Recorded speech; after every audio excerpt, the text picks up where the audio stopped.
வணக்கம். நான் உங்கள் ஆள்குடி ஜோதிட ரத்னா திரு கிருஷ்ணமூர்த்தி அவர்கள் பேசுகிறேன். இன்றைய தலைப்பில் நம்ம பார்க்கக்கூடிய பதிவு என்னென்னா, என்ன தொழில் செய்யலாம்? ஒரு ஜாதக அமைப்பில் பிறக்கக்கூடிய ஒருத்தவங்களுக்கு 10ஆம் பாகம்ன்றது அவங்களோட தொழிலை நிர்ணயம் பண்ணக்கூடிய ஒன்று. 11 அந்த தொழிலில் கிடைக்கக்கூடிய லாப வருமாய் அப்படின்றத குறிப்பிடும். 10ன்றது இந்த உலகத்தில் பிறக்கக்கூடிய ஒருத்தவங்க என்ன மாதிரியான தொழில் செய்யலாம், என்ன மாதிரியான ஒரு கர்மா எடுத்ததுக்காக அவங்க பிறந்தாங்க, அவங்களோட தொழில் வாய்ப்புகள் எப்படி இருக்குன்னு சொல்கிறது 10. 11ன்றது எந்த விதத்தில் அவங்க லாபம் ஈட்ட முடியும்னு சொல்லக்கூடியது 11. கிரகங்களை 2 பகுதிகளை பிரிக்கலாம்.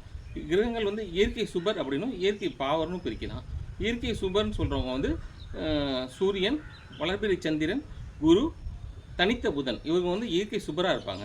இயற்கை பாவர்கள்னு சொல்கிறது சுக்கிரன், சனி, ராகு, கேது, இவங்க இயற்கை பாவர்களாக வருவாங்க. இந்த அடிப்படையில் லக்கணம் என்ன லக்கணன்றதை பார்த்துட்டு 10ல் அந்த கிரகத்தை வச்சுட்டு இந்த மாதிரி தொழில் செய்யலாம் அப்படின்றத சொல்லலாம். இதில் 2 அணியாக சொல்லியிருக்கேன் நான். 2 அணி இயற்கை சுபர்கள், இயற்கை பாவர்கள். லக்னம் இயற்கை சுபர்களாக வந்தால் நான் இப்போ சொல்ல போகிற விதத்தில் 10ஆம் இடத்துல அமர்ந்த கிரகங்கள் என்ன மாதிரி தொழில் செய்யலான்றதை வரும். இந்த அமைப்பு மட்டும் ஒருத்தவங்களோட தொழில் கர்மாவை நிர்ணயிக்கும். இதில் 2ஆம் அதிபன் அப்படின்னு சொல்லுவோம். லக்னத்துக்கு அடுத்த ஸ்தானமாக இருக்கக்கூடிய 2ஆம் அதிபன் எந்த கிரகத்தினால வலுத்திருக்காரு, அந்த வீட்டின் அதிபதி யார், அந்த வீட்டை பார்க்கக்கூடிய கிரகம் என்ன, இதை பொறுத்து உங்களோட கர்மான்றது அமையும். அதேமாரி கர்மான்றது அவங்க என்ன விஷயத்துக்காக பிறப்பு எடுத்தாங்கன்னு சொல்கிறது கர்மா. என்ன விஷயத்துக்காக பிறப்பெடுத்தாங்க, அவங்க இந்த உலகத்தில் என்ன செய்கிறதுக்காக பிறந்தாங்கன்னு சொல்லக்கூடியது கர்மா. அதில் ஜீவனஸ்தானம்னு சொல்லக்கூடிய 10ன்றது இந்த கர்மான்னு சொல்லுவோம். இதுதான் அவங்களோட தொழில் வருவாயை நிர்ணயிக்கக்கூடிய ஸ்தானமாக இருக்கும். இதில் 2ன்றது அவங்களோட தொழில் வருமானம் எப்படி வரும்ன்றது குறிக்கிறதும் 2 தான். அதேமாரி இதில் ஒரு சில பேர் 10ல் கிரகங்கள் இருக்குங்க அப்படின்னு சொல்லுவாங்க. 10ல் கிரகங்கள் இல்லை அப்படின்ற போது அவங்களுக்கு எப்படி தொழில் வாய்ப்புகள் அமையும் அப்படின்னு சொல்லி கேட்டிங்கன்னா, அதில் அவங்களோட திரிகோணாதிபதிகள்னு சொல்லக்கூடிய 1, 5, 9 அதிபதிகள் என்ன நிலையில் இருக்காங்க, அவங்க லக்னத்தோடு எந்த அளவு தொடர்பு பெற்றிருக்காங்க அப்படின்றத பொறுத்து அவங்களோட ஜீவனஸ்தானத்தை சொல்ல முடியும். ஒரு 9 கிரகம் 12 கட்டாங்கள் வரிசையில் 9 கிரகங்களில் எந்தாவது ஒரு கிரகம் வலுத்திருக்கு அப்படின்னு சொன்னால் அந்த கிரகத்தின் அடிப்படையிலையும் வாழ்வாதாரன்ற ஒன்று அமையும். அந்த கிரகம் வலுத்து 9 கிரகங்கள் இருக்குது. 9 கிரகங்களில் எந்த கிரகம் 12 ராசி கட்டணில் வலுத்து இருக்கோ அந்த கிரகம் திரிகோணாதிபதியோட சம்பந்தம் பெறும்போது அதை பொறுத்தும் ஒரு ஜீவ வாழ்வாதாரன்ற ஒன்று அமையும். என்ன சொல்லியிருந்தேன்னா 2 எந்த அளவுக்கு ஸ்ட்ராங்காக அமைஞ்சிருக்கோ அதை பொறுத்தும் வருவாயிட்டு அமையும். 10ல் இருக்க கிரகத்தை பொறுத்தும் தொழில் வருமான வாய்ப்புகள்ன்றது அமையும். 9 கிரகத்தில் எந்த கிரகம் ஸ்ட்ராங்காக அமைஞ்சிருக்கோ அந்த கிரகம் திரிகோணத்தோட சம்பந்தம் பெறும்போதும் அதை பொறுத்தும் வருமான வாய்ப்புகள்ன்றது அமையும். சரிங்க, 10ல் கிரகங்கள் இருக்குங்க, 10ல் கிரகங்கள் இல்லாதவங்க என்னங்க பண்ணுறது அப்படின்னு கேட்டால், ஒரு சில பேருக்கு ஒரு சில தொழில்கள்ன்றது 10 வருஷம் 12 வருஷம் வரும். அப்புறமேட்டு பார்த்தா தொழில்கள் மாறிடும், வேறு தொழில்கள் செய்வாங்க. இது காரணம் அவங்களோட திசைநாதர்கள் ஒருத்தவங்க வழிநடத்தி கூப்பிட்டு போவாங்க. ஒரு குரு 16 வருஷம் இருக்காரு அப்படின்னா குரு பலம் செய்து கொடுக்க வர்றாரு அப்படின்னு சொன்னால் 16 வருஷம் அவங்க ஒரு தொழிலை செஞ்சுட்டு இருப்பாங்க. அந்த 16 வருஷம் கழிச்சு பார்த்தா அவங்க வேறு ஏதாவது அடுத்த கிரகம் என்ன கிரகமாக வருதோ அந்த அடிப்படையிலையும் ஒருத்தவங்க தொழில்ன்ற ஒன்று அமையும்.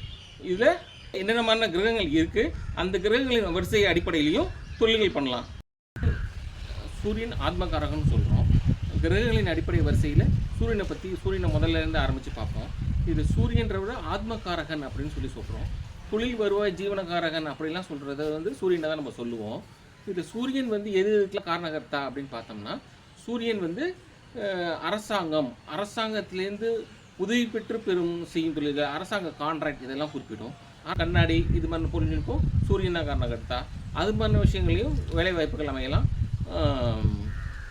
சூரியன் அந்த ஆன்லைன் ஒர்க் சொல்கிறோம் இல்லைங்களா, வெளியில் ஆன்லைன் கவர்மெண்ட்டோட ஒர்க்குங்களை வெளியில் எடுத்து பண்ணக்கூடிய ஆன்லைன் ஒர்க் அதெல்லாம் பண்ணலாம்.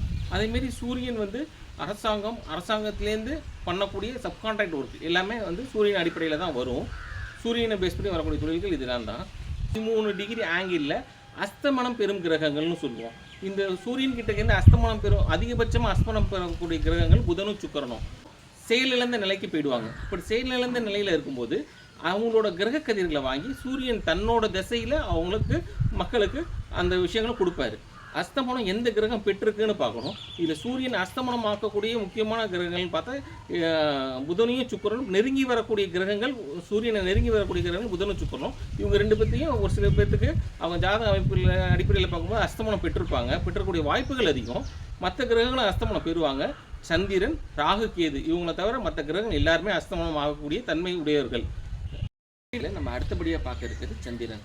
சந்திரன் தாங்க மனோகாரகர்த்தா. ஒருத்தவங்களோட மனசு எந்தளவு தெளிவாக இருக்குது அப்படின்னு சொல்கிறது வந்து சந்திரன் தான் காரணகர்த்தா. பிறக்கும்போது நம்ம ஒரு ராசியில் பிறந்திருப்போம், ஒரு நட்சத்திரத்தில் பிறந்திருப்போம். அந்த நட்சத்திரத்தை குறிப்பிடுறவரே சந்திரன் தாங்க. இந்த சந்திரன் வந்து 10ஆம் இடத்துல அதிபதியாக அமரும்போது அவங்களுக்கு வந்து அதிபதியாக அமரும்போது அரிசி சம்மந்தப்பட்ட வெள்ளையாக உள்ள எல்லா சம்மந்தப்பட்ட பொருளுக்கும் சந்திரன் தான் காரணகர்த்தா. வெள்ளையாக என்ன பொருளாக இருக்கோ அது எல்லாத்துக்கும் சந்திரன் தான் காரணகர்த்தா. இதில் அடிஷ்னலாக பார்த்தீங்கன்னா நீர் சம்மந்தப்பட்ட பொருட்கள், ஜூஸ் சம்மந்தப்பட்ட பொருட்கள், அரிசி, உப்பு, சர்க்கரை, இது போன்ற பொருள்கள்லாம் சந்திரன் தான் காரணகர்த்தா. சந்திரன் காரணகர்த்தாவாக வருவார். இதில் சந்திரன் வந்து பிரயாணங்களுக்கும் காரணகர்த்தாவாக வருவார். பிரயாணங்கள் மூலயமா லாபம் பெறுறது, பிரயாணங்கள் மூலயமா வருவாய் ஈட்டுறது, இது மாதிரி விஷயங்களுக்கு சந்திரன் தான் காரணகர்த்தா. கிரகங்களின் அடிப்படை வரிசையில் நம்ம அடுத்து பார்க்க இருக்கிறது செவ்வாய்ங்க. செவ்வாய் பூமிக்காரகன், சகோதரக்காரகன்னு சொல்லுவோம். பூமிக்கு காரணகர்த்தா அவர் தான், சகோதர காரணகர்த்தாவும் இவர் தான். இவர் 10ஆம் இடத்துல அமரும்போது கன்ஸ்ட்ரக்ஷன் சம்மந்தப்பட்ட பொருட்கள், கன்ஸ்ட்ரக்ஷன் சிமெண்ட்டு, மணல், ஜல்லி, இது மாதிரியான கன்ஸ்ட்ரக்ஷன் சம்மந்தப்பட்ட பொருட்களுக்கு செவ்வாய் காரணகர்த்தா வருவார். இது இல்லாமல் blood testing centres, blood bank, சிவப்பாக உள்ள எல்லா பொருளுக்கும் காரணகர்த்தா செவ்வாய் தான்.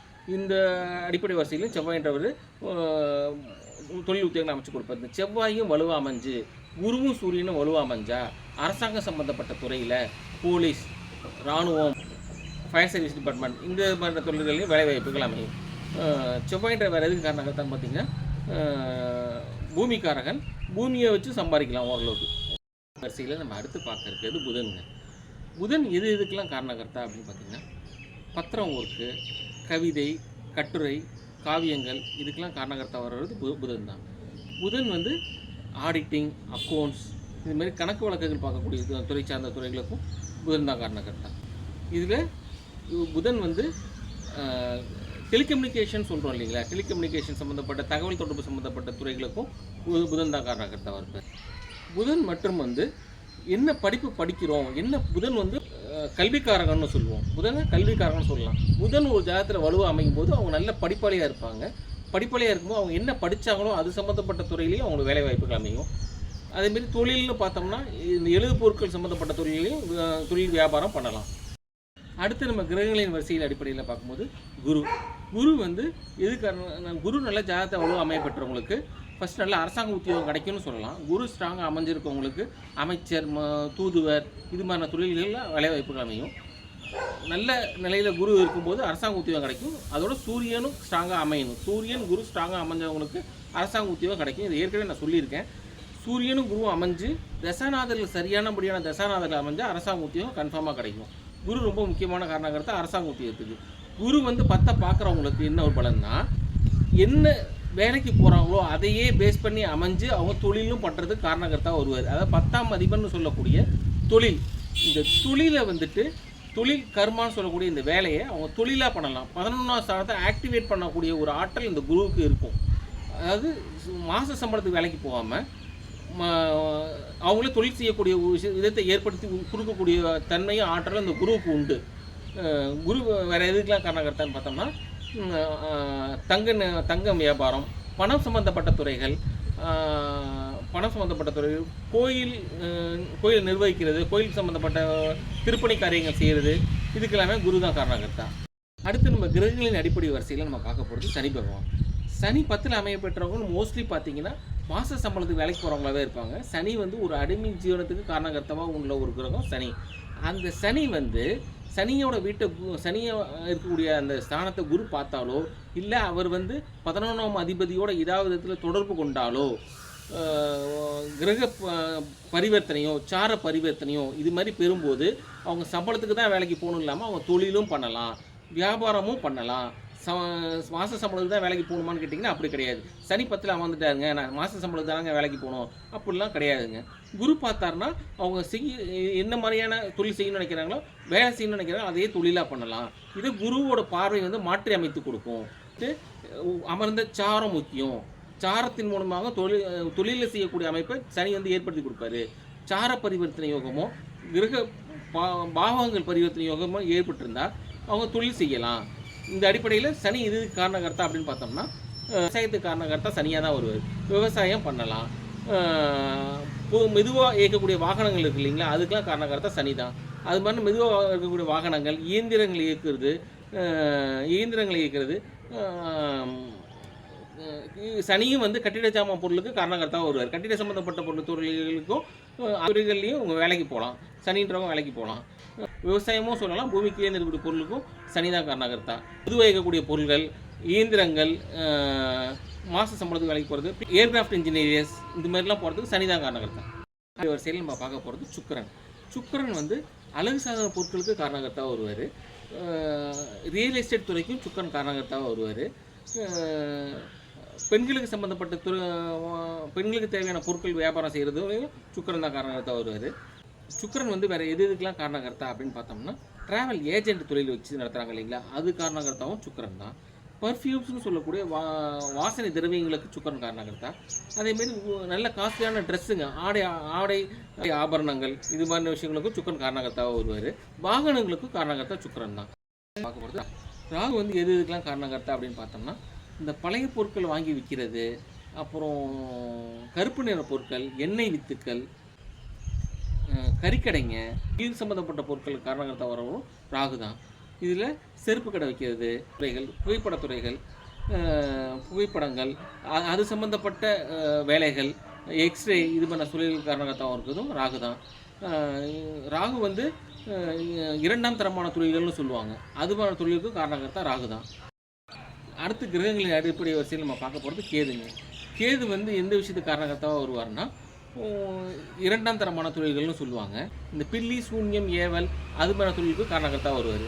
இதில் லக்கணம்ன்றது இயற்கை சுபரா இயற்கை பாவரான்றதை பார்த்துட்டு, இயற்கை சுபர்ன்ற அடிப்படையில் அமைஞ்சிருந்தாருன்னா கோயில் பூஜை புனஸ்காரங்கள் இந்த விஷயத்துலையும் கேது வந்து ஈடுபடுத்துவார். இயற்கை பாவராக இருந்தாருன்னா இந்த பில்லி, சூன்யம், ஏவல், இது மாதிரி விஷயங்களுக்கு போகக்கூடிய இளைஞர்களையும் கொண்டு போவார். அப்புறம் இரண்டாம் நிலை தொழில்கள், இந்த தொழில்களுக்கு காரணகர்த்தாவாக வர்றது கேது தான். 10ல் உள்ள கிரகங்கள் வந்து இன்னென்ன மாதிரியான தொழிலுக்கு காரணகர்த்தா, இந்த மாதிரியான தொழில்கள் செய்யலாம் அப்படின்னு சொல்லியிருந்தேன். இந்த 10ல் உள்ள கிரகங்கள் வந்து 11ஆம் அதிபதியோட சம்பந்தம் பெறும்போது தொழிலாகவும் செய்யலாம். தொழில் அமைகிறதும் சம்பளத்துக்கு வேலை போய் ஜீவ வாழ்வாதாரம் அமைகிறதுன்றது வந்து 10 பொறுத்து உண்டுறது. இப்போ நான் சொல்கிறேன், 9 கிரகங்களில் எந்த கிரகம் வலுவாக அமைப்பெற்றிருக்கோ அந்த கிரகத்தின் அடிப்படையில் ஒருத்தவங்களுக்கு ஜீவ வாழ்வாதாரன்றது அமையும். அந்த கிரகம் வந்து திரிகோணங்களோட சம்பந்தம் பெறணும். திரிகோண நாதர்கள், திரிகோணம் அமர்ந்த சாரம், இதோட சம்பந்தம் பெறும்போது அந்த கிரகங்களால் ஆயுசு ஃபுல்லாக ஒருத்தவங்களோட ஜீவ வாழ்வாதாரன்றது ஒன்று அமைப்பெறும். ஜோதிடத்தை பற்றி எந்தளவுக்கு உங்களுக்கு எடுத்து சொல்ல முடியுமோ அந்தளவுக்கு எடுத்து சொல்லியிருக்கேன். இதில் உங்களுக்கு மேலான சந்தேகங்கள் எதுவும் இருக்கிறான் அதை அந்த சந்தேகங்களுக்கு என்னை தொடர்பு கொள்ளுங்கள். தொடர்பு கொள்ள வேண்டிய எண்கள் 9600744660 9600744660. பற்றியான அனைத்து தகவல்களையும் நான் உங்களுக்கு தர விருப்பப்படுறேன். அடுத்தடுத்த வீடியோ பதிவுகள் நான் வெளியிட்டுக்கிட்டே இருக்கேன். ஒன்று ஒன்றா பாருங்கள். நம்ம சேனலுக்கு ஆதரவு கொடுங்க. நன்றி, வணக்கம்.